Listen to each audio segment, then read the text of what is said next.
بسم اللہ الرحمن الرحیم۔ شروع اللہ کے نام سے جو بڑا مہربان نہایت رحم والا ہے۔ السلام علیکم۔ حضرت عمر رضی اللہ تعالی عنہ سے روایت ہے کہ حضرت محمد صلی اللہ علیہ وآلہ وسلم نے فرمایا، ایسا ہرگز نہیں ہو سکتا کہ کوئی نامحرم آدمی کسی عورت سے تنہائی میں ملے اور وہاں تیسرا شیطان موجود نہ ہو۔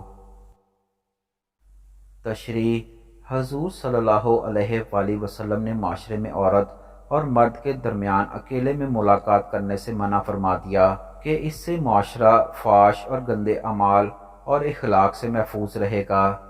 جب عورت کسی مرد سے تنہائی میں ملتی ہے تو ایسی صورت میں شیطان کو اپنا کھیل کھیلنے کا موقع مل جاتا ہے، جو ہر وقت ساتھ رہتا ہے۔